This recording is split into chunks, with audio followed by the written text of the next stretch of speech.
કચ્છમાં માવઠાથી કૃષિ પાકોને ભારે નુકસાન, સહાય પેકેજની જાહેરાત સામે ખેડૂતોમાં નારાજગી પણ છે। નુકસાન સામે બજેટ યોગ્ય નથી। ખેડૂતોનું એ પણ કહેવું છે કે ખેડૂતોની મજાક કરાય। આપવું જોઈએ તો સર્વે કરીને આપો, જાહેરાતો પર વિશ્વાસ કરી શકાય નહીં। ખેડૂતોની હાલત એ દયનીય છે।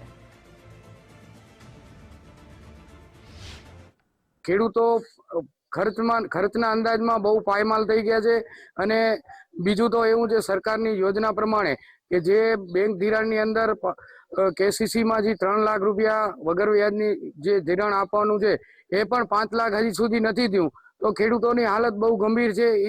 એટલે આ જે 10,000 કરોડ છે એ કાંઈ ન કહેવાય। આના કારણે પહેલું નુકસાનીનો સર્વે હોવો જોઈએ કે નુકસાની કેટલી થઈ, એના પછી જ આ આંકડો જાહેર થવો જોઈએ। આ તો એક ખેડૂતોનો મજાક અને મસ્કરી જેવો આ એક બજેટનો આંકડો છે। જો કચ્છની વાત કરો તો કચ્છમાં તો લગભગ છેલ્લા 1.5 મહિના પહેલા વરસાદ પડ્યો હતો અને હજી સર્વે થઈ નથી। જો એને સર્વે કરવી તો 1.5 મહિના પહેલા ડ્રોન દ્વારા સર્વે કરવી જોઈએ। અત્યારે સર્વે કરવાની વાતો કરે છે, તો અત્યારે તો સર્વે કઈ રીતે થાય? અત્યારે તો રવિ પાકની વાવેતર થઈ ગઈ છે અને રવિ પાક અત્યારે આંતરખેડ સુધી પહોંચી ગયા છે અને અત્યારે સર્વે કરવાની વાતો કરે છે। અને હવે ખેડૂતને જો અત્યારે સર્વે કરી અને ખેડૂતને કોઈ પણ બજેટ આપશે તો ખરેખર ખેડૂત આ રવિ પાકમાં એનું બજેટ ખોરવાઈ જશે। બજેટ જે ખાતા આપના જે પાક ધિરાણ લોન છે એ માફ થવી જોઈએ।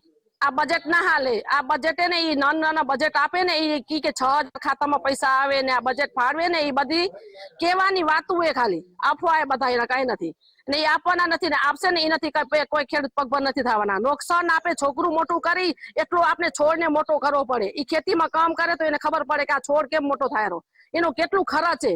તમારા બચ્ચાને મોટું કરો અને આ છોડને મોટું કરો કે ભાઈ બજેટ જાહેર કર્યું પણ એનો ક્રાઇટેરિયા શું છે? શું ખેડૂતોને કેટલા જિલ્લા છે, કેટલા તાલુકા છે, સંપૂર્ણ ગુજરાતના 54 લાખ ખેડૂતોને આવરી લેવાની વાત છે કે અમુક વિસ્તાર પૂરતી વાત છે?